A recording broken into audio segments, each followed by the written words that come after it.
Hello, jury. Welcome to the Only Slightly Judgy podcast. We're your hosts. I'm Aiden. He's Sean, and we are your local cinema podcast where we obsess over all things fiction and media. We have a new episode for you today, and I think it's been quite a long time coming, as we are here to talk about what is without a doubt the greatest trilogy to ever grace the face of the earth. It is none other than Lord of the Rings. Woo! Peak. Absolute cinema. Lord of the Rings. Absolute peak. Absolute Yeah. peak. When We was brought the it up. Yeah. Oh, never mind. Yeah, you go. Oh, okay. When was the first time that you watched Lord of the Rings? I think when I was 12 on a flight. It was a Oh, pretty really? long flight. Yeah, I think I got through like 1.5 movies, like two and then the other half back. And then Was- obviously I watched it again. Was it like, when I extended? got home? Yeah, it was extended. It was like, I guess it was about like a 5 to 6 hour flight, so I got through like 1.5 of the movies each way. I think, but prior to that, I already read the books. So Oh, really? yeah. Okay. What about you? When was the first time I watched it? I think there have been times before where I see people watching it, like my dad watched it and stuff like that, but never really sat down to watch it. I think maybe this was maybe just before pandemic, so like 2019-ish. Yeah, around 2019-ish, sat down to watch Fellowship and then could not stop. Be like, give me more. Like, honestly, one of the greatest experiences I've ever had to witness. Honestly, it's so good. I think obviously with the extended versions you have like about three and a half hours of stuff. So if you add it all together, you get more than 10 hours worth of movie, cover like a story of 3 parts, and even then it isn't enough Yeah, for real. with the amount that we're given. Yeah. I wanna do a marathon so badly, like just a full 12, 13 hour marathon. My friends have been talking about it for a really long time, Yeah, but yeah, we never got to do it. major But, I mean- unemployment activities. Yeah. It's so good. Yeah, for me it's the greatest trilogy of all time. What about you? I would agree. I think we've brought it up a few times on and off on this podcast. I think Yeah. definitely in our first episode we said talk about it once. I Oh guess yeah, now yeah, we're we gonna did. we're gonna do a proper deep dive into it now. Yeah. Like, greatest trilogy of all time, I will take 3 arrows to the body and die on this hill like Boromir. Yes. Yeah, and most recently, for the, what was it, 20th anniversary, they released the extended cuts in the cinema for the first time ever in history. Oh yeah, they did that. You didn't manage to catch it, right? None of them. Do you go for all of them? Yes, I did. Nice. I went for one per week because it came out per week. So, oh my gosh, it's like the defining cinematic experience. It's every bit of glorious as you can imagine. Honestly, for some reason, like there are some parts that just hit more on screen, on the big screen, like Boromir's death, like Denethor falling off of Minas Tirith, Frodo getting stabbed, Sam fighting what's the spider, like I don't know why, like it just hits so much harder on the big screen, like it's crazy. I wish they put it back sometime, but I don't think it's gonna be soon. 50 years, 50th year anniversary. 50. In 30 years from now, you can. Yeah. Which Yeah. one out of the 3 is your favorite? Yeah, we probably mentioned this before, but it's definitely Two Towers. I think with a trilogy as big as this, like it would be logical to expect the middle or the connecting movie to be sort of like weaker than others. That's what usually happens with these things. But the thing with Two Towers is that it's practically its own story.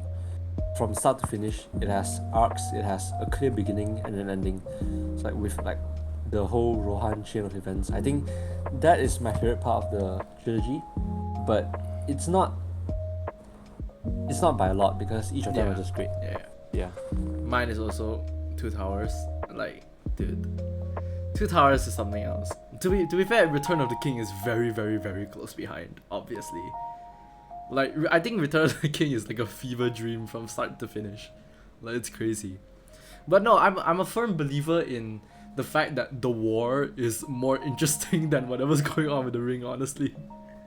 Yeah. I love everything to do with the war. Like the Siege of Helm's Deep Exhibit A, you know, like Two Towers also has like Gandalf's return.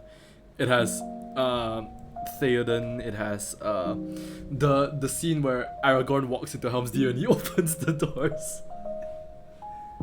I think just by virtue of having Helm's Deep, Two Towers is just automatically better than the rest. Yeah. Yeah.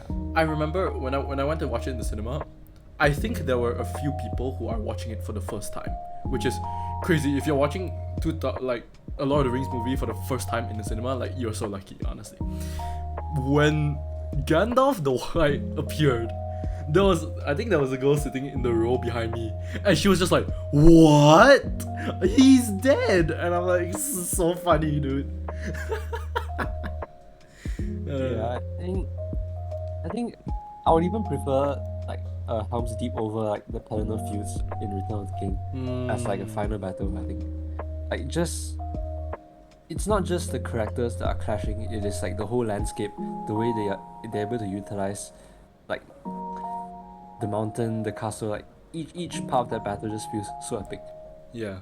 And then when Gandalf comes in with the sunrise with the Riders of Rohan with Aomer's troop, and then it just ride peak, so good, so Yeah. good. I think did you see I think this was recent, maybe yesterday. The Hunt for Gollum. The casting, yeah, I saw it. Yeah. Who did they get for Aragorn again?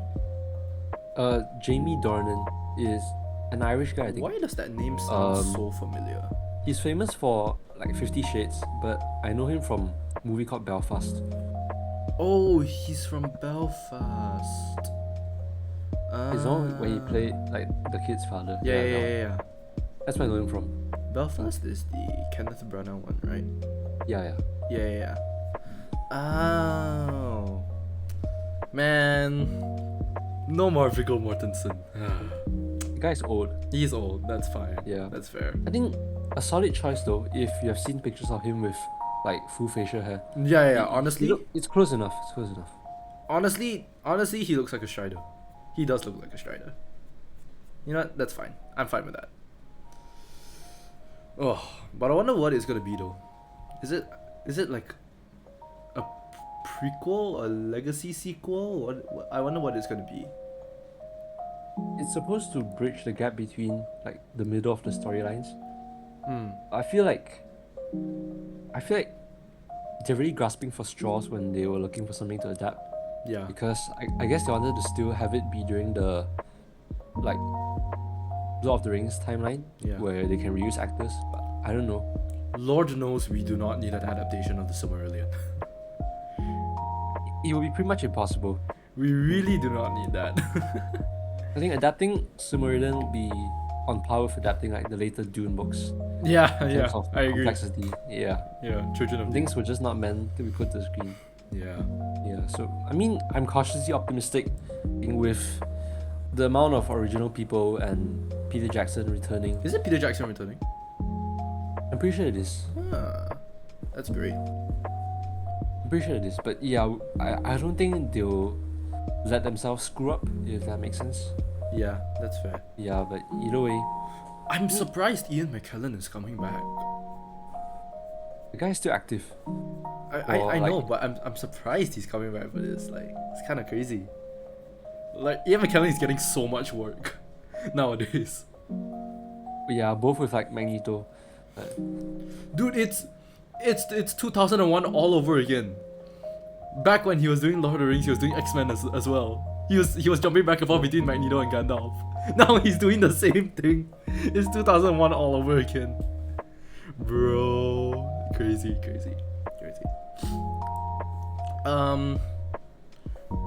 What about the Fellowship? Who's your favorite member of the Fellowship? Specifically of the Fellowship. Of the Fellowship, probably Sam or like Aragon. I think are pretty easy choices, but solid picks nonetheless. What Yeah. about you? Mine's either Aragon or Boromir. I really like Boromir. I makes love sense. Boromir so much. Yeah, I really like. No, but something about Sam though. Sam's the real MVP. Like, let's be real. They would not have gotten to Mount Doom without Sam. Yeah, I think for all that he does in the movie, he does a lot more in the book. If I'm remembering correctly. Oh really? Yeah, especially in the third act where it concerns like getting inside Mordor, and him having to like stop Frodo from giving up every like 2 paragraphs. Like, that is awesome. Every 5 steps Frodo gives up. It's awesome. That's my good. For real, that's my god. I can't carry the burden for you, Mr. Frodo, but I can carry you. Oh my god, god. Just god behavior. What about favorite character overall?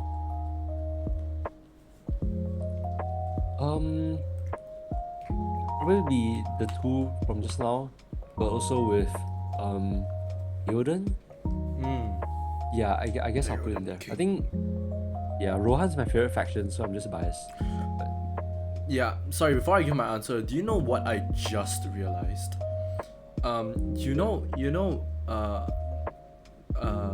So just to preface, I'm going into boys territory. You know Butcher's father? I did not clock until a few days ago that his dad is Denethor. wait, what? Yeah, Wait, no. I did not clock that until recently. I need to check that. It's Denethor. Wait. I'll give you time to Google that. real Oh quick. no way. I know, right? It's No way. crazy. Denethor guy- is the guy Eomer's dad. So different without like hair. He Like, looks so a lot different of without them. without the long hair, right? That's crazy. Dude, Denethor is Eomer's dad. That's crazy. And it's also like when I first found out Ilma was also Butcher, it was pretty crazy because he looks pretty different in both roles. I mean, he looks pretty different from Everyone his looks generic different role outside of their Lord of the as Rings Ilma. role. Yeah, I guess. Yeah, you could say that. Yeah. I love do you know recently I saw like there was a new company that made a life-size replica of Sting that did in fact that you could push a button and it glowed blue. Like bro, just take my money. Yeah, but my favorite character overall would actually it would have to be Faramir. Actually, I really like Faramir. It is time for Faramir, General of Gondor, to prove his worth. Like, dude, Shows quality. show his quality. Yes, sorry, wrong word.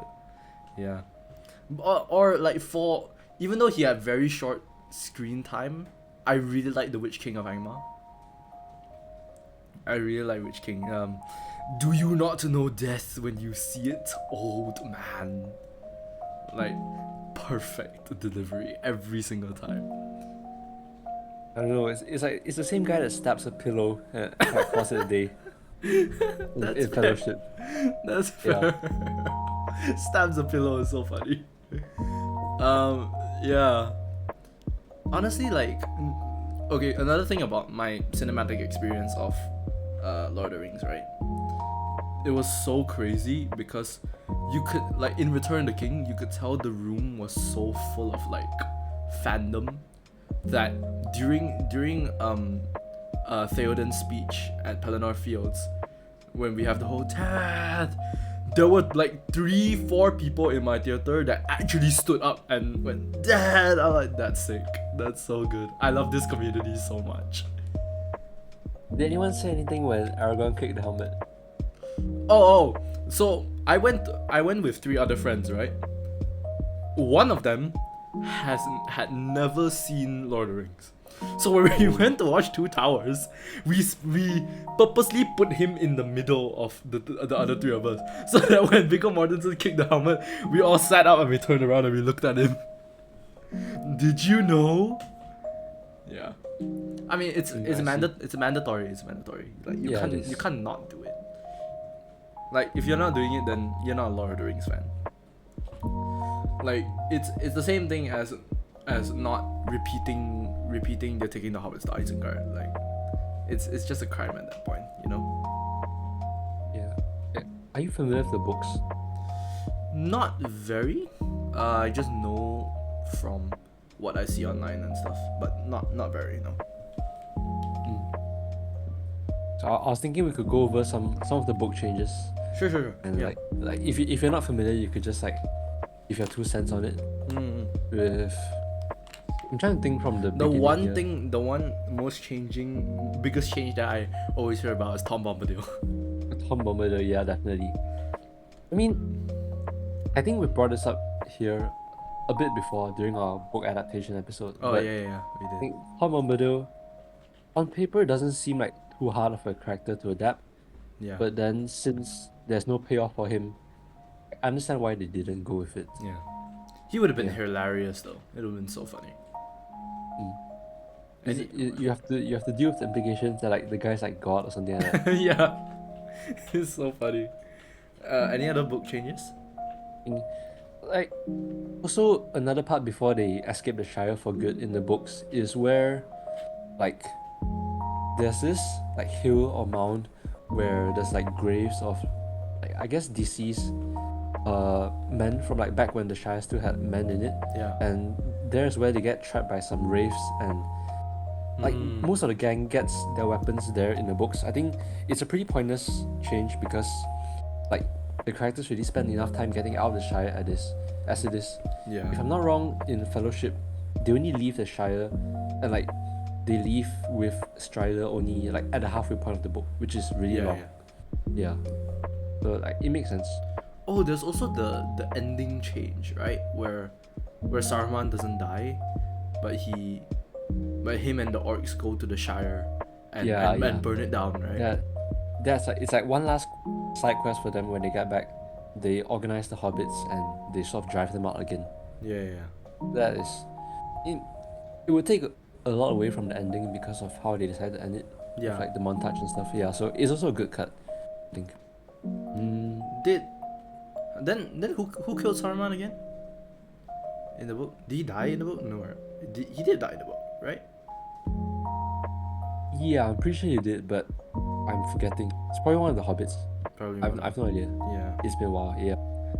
Another thing is there's a lot more time spent on like Theoden's son before his funeral. I think, yeah, his son is like a leader of another group that is not allied with like Eomer's group, so that is a very minor story element before he gets killed off and they have his funeral, Yeah. which I'm pretty sure they just jump straight to the funeral in the movie.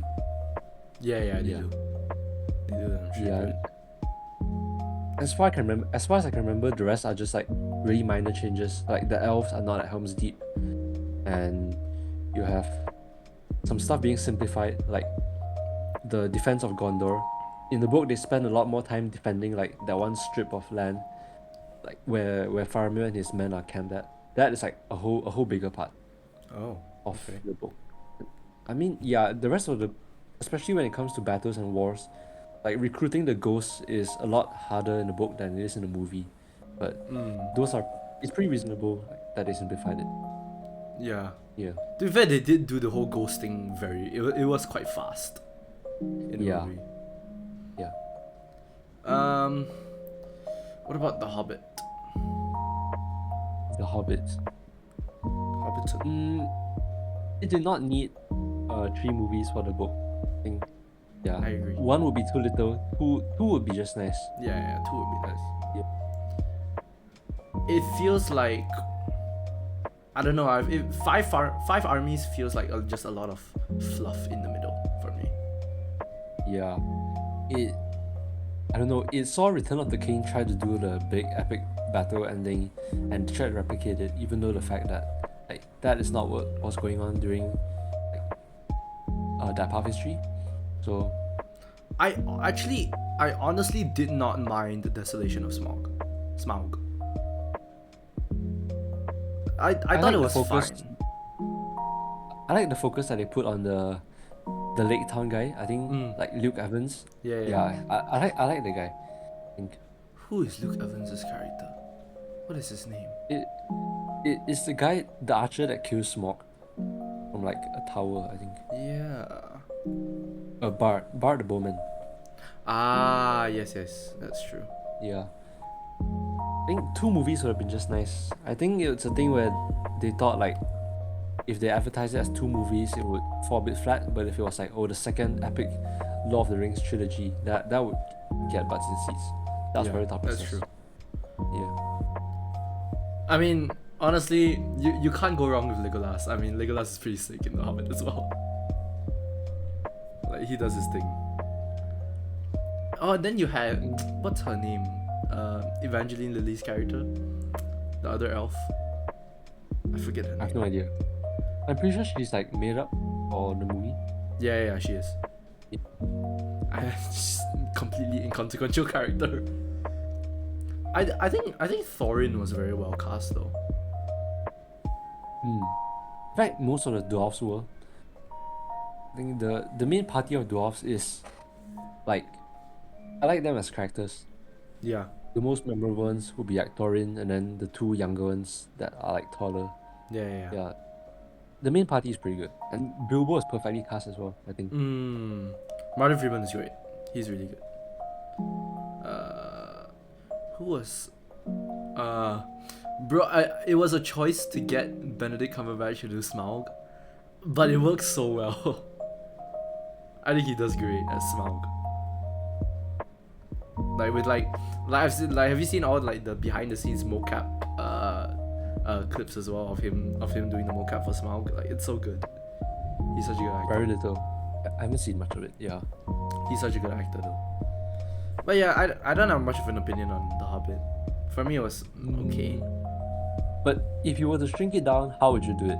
You know, If I were to shrink it down, the first movie ends only when they are like at a mountaintop looking over the actual mountain they want to go to. That's where the first movie ends, I think. Forgot where the second low-key, ends. I feel like The Hobbit will work better as a show. Low-key.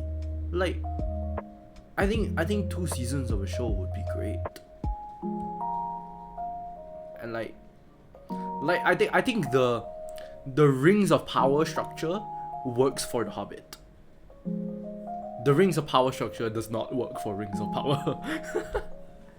I don't know, I just don't like Rings of Power. I haven't watched it. I watched the first episode and decided I didn't need to see anymore. It doesn't look anything like the world of the Lord of the Rings. It looks, I don't know how to describe it, but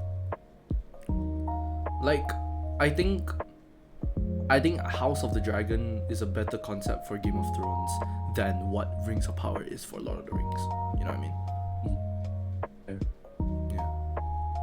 Like, I hadn't really thought about it until now, but like what you said, being a show would be better for like the subplots they wanted to introduce. Yeah. With like the whole wizards thing and then the whole elves thing with Taranjo. That would be good for a show. Not quite in a trilogy. Yeah, it makes sense.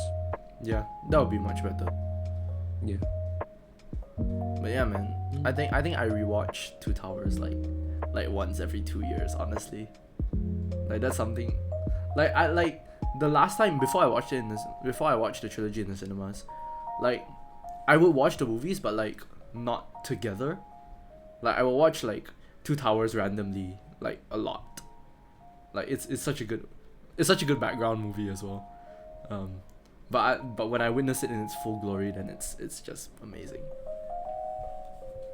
Oh, you know what's a really good scene? Like it's a scene where Pippin sings to Denethor in Yes, That's so a really good good. scene. So good, dude. Yeah, the song he sings is great as well. Yeah. I don't remember the name of it. Yeah, that is great.